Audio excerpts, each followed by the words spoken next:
Hello everyone, welcome back to the lecture series. So here will see about the lecture of the communication. And in next lecture we'll see about how the communication gap, all those things. The communication is one of the most important part of any organizations, and it does not only speak simply doesn't means only speaking, right? It is like on the way how we communicate, either we are doing face to face or email communication or any instant messages or any video calls or the newsletter or the internal knowledge of the system. So in this presentation we'll see what are the major communication channel. So in this I have only listed very few communication channels because of time constraint. So in this we'll find out which is the right communications we have to choose for the communicating. So why the communication is so important? So our employee thinks that deadline is Friday, and another thinks that deadline is Monday. All people, and third person thinks that we doesn't know when we'll get the final product. So to get this, people become always confused if we don't give the proper instruction or the communication. Sometimes we may miss a deadline. So the clear thing is like to get a to make as a productivity and engagement, we have to give the proper communication, and the people are the more confident when they understand what their role is, and they know what they have to work for. And next is like clarity should be there when we are sending the messages. So if we know what has to be done, then they'll have the clear picture of doing it.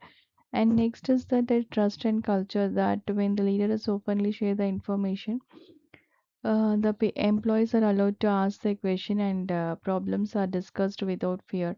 So it creates an environment in which the people work. So the good communication can create a culture of openness, teamwork, and trust.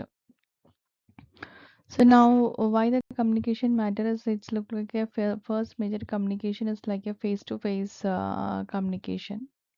So now we'll see the power of face-to-face communication. Like if we are sending only simply a messages, then we cannot able to understand. For example, if the manager says that if he wants to discuss about only the performance of your work performance, then we simply think that why he said that, and what is why it matters, and what is the problem, all those things. So the face to face, if he comes and sit with you and discuss with you that what is your performance and how can I help you to develop further for in your work, so one what support do you need, so that makes a sense, right?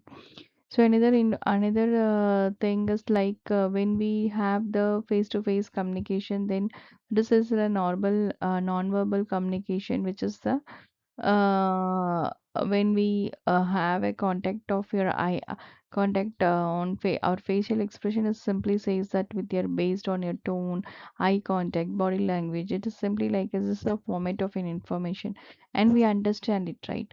If someone is saying that okay, you if there is they want to do the project, and he says that manager says that okay, you complete the project via mail, then all the entire team will get chaos, right away. How they will understand what they will do and what is their role. Instead of doing that thing, if he comes straight and speak to one or one to one, then they'll have the clear communication why and what is their role, so that they can work effectively. And now let's move to the communication of email communication. So it's like imagine your company has been changing the policy, and the H if for example, let's take that if a company has been changed the HR policy, should the HR manager calls to each and every employee and say individually, no, right? It does take a huge amount of time.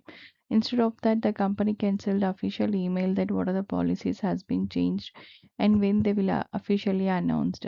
The similarly, right? If we have any work, instead of doing reminder each time to the entire team, we can send as a reminder message. So email is also useful for an asynchronous communication. That means the receiver doesn't have to respond immediately, but they can have able to send the messages and read and respond when there is an available.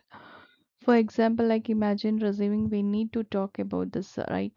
So we can instead of saying if he is in angry mode, also we can to without facial and expression, we can even uh, understand it. In the email documentation is like a formal informative matter. Be clear with the topic what you're going to say. So this is a very powerful communication, one of the. Thanks for watching. Reminding the communication, I have covered only the few topics. So reminding, we'll see in the next lecture series. Thank you.